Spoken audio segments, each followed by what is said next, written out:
नमस्ते. चला तर आज आपण बनवूया भोगीची भाजी किंवा मिक्स भाजी.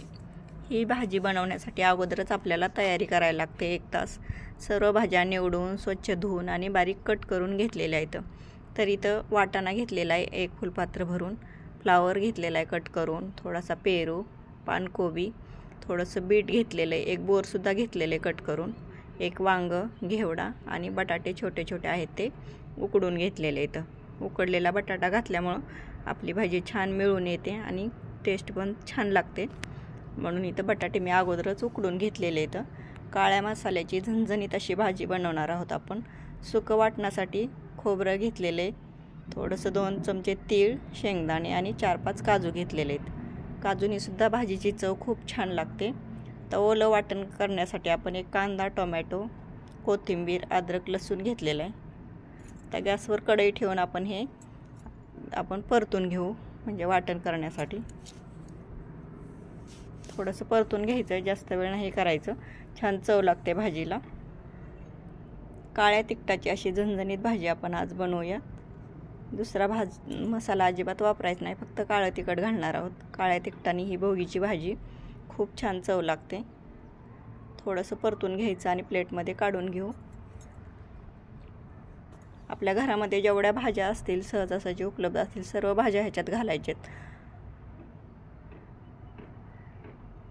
आणि या कढईमध्ये आता याच तेलामध्ये थोडंसं या सर्व भाज्या थोडंसं तेलामध्ये परतून घेऊ, म्हणजे नंतर लवकर शिजतात किंवा चवसुद्धा छान लागते. थोडंसं मीठ टाकायचं आणि परतून घ्यायचे.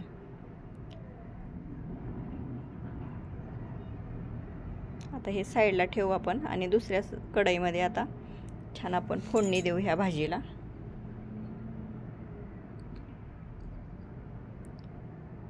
मीठसुद्धा टाकायचं आहे. नंतर आपण भाजी करताना थोडंसं कमी मीठ टाकायचं. आत्ता टाकलेलं आहे ह्याच्यामध्ये थोडंसं. सर्व भाज्याला छान मीठ लागतं. आता हे मी वाटण करून घेतलेलं आहे. खोबरं, तीळ आणि शेंगदाणे, ओलं वाटण पण करून घ्यायचं लगेच. दुसरी कढई ठेवलेली गॅसवर. तुमच्या आवडीनुसार तेल कमी जास्त जसं आवडत असेल तसं टाकून घ्या. तर 2-3 पळ्या तेल टाकलेलं आहे मी. फोडणीसाठी जिरे, मोहरी घालून घ्यायची आणि हे जे ओलं वाटण आपण केलेलं आहे ते अगोदर छान परतून घ्यायचं आहे तेलामध्ये.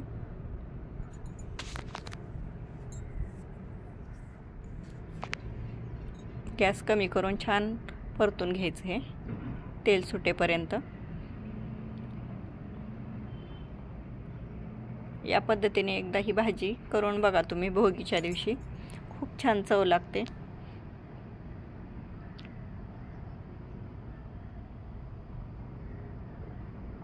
दोन मिनटं परतून झाल्यानंतर आपल्याला हे सर्व साहित्य आता ह्याच्यामध्ये घालून घ्यायचे. मी 1 चमचा मीठ घातलेले. अगोदर आपण 1 चमचा घातलेले भाजी परतताना त्या भाज्या. आणि ह्याच्यामध्ये काळा मसाला घालायचा आहे. दुसरे मसाले मी अजिबात घालणार नाही ह्याच्यामध्ये, कारण या मसाल्यामध्ये सर्व मसाले घातलेले असतात आम्ही करतानाच हा मसाला काळा. त्याच्यामुळे दुसरे मसाले घालायची अजिबात गरज नाही पडत.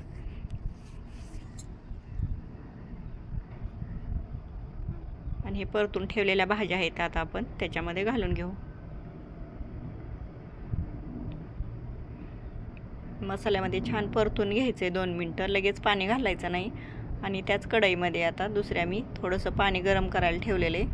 या भाजीला गरम पाणी घातल्यामुळं छान चव लागते. गार पाणी घातल्यानंतर नुसते गार भाजी लागते. त्याच्यामुळं काय करायचं, पाणी गरम घालायचं. छान चवदार होते भाजी. सुकं वाटण पण ह्याच्यात मी घालून घेतलेले. सुकं वाटण घालायचं आणि परत छान अजून हलवून घ्यायची भाजी. लगेच पाणी नाही घालायचं. थोड्या वेळ ह्या 2 वाटण घातल्यानंतर छान परतून घ्यायचं आणि घालताना थोडंसं गरम पाणी घालायचं ह्याच्यामध्ये.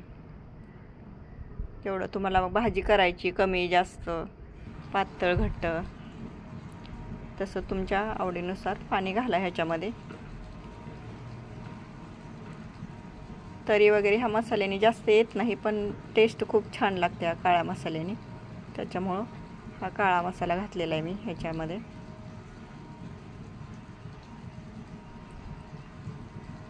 या पद्धतीने भोगी दिवशी ही भाजी करायला तुम्ही अजिबात विसरू नका. आणि सर्वात महत्त्वाचं म्हणजे तीळ. ते तीळसुद्धा वरून आपण टाकून घेऊ. वाटणामध्ये सुद्धा आपण टाकलेलेच आहेत तीळ. ती छान मस्त भाजी झाली आहे बघा, झणझणीत एकदम चवदार. तर या पद्धतीने एकदा तुम्ही ही भोगीची भाजी करून बघा. खूप छान अप्रतिम चव लागते. काजू घातलेले आहेत आणि बटाटेसुद्धा उकडून घातलेले आहेत. धन्यवाद.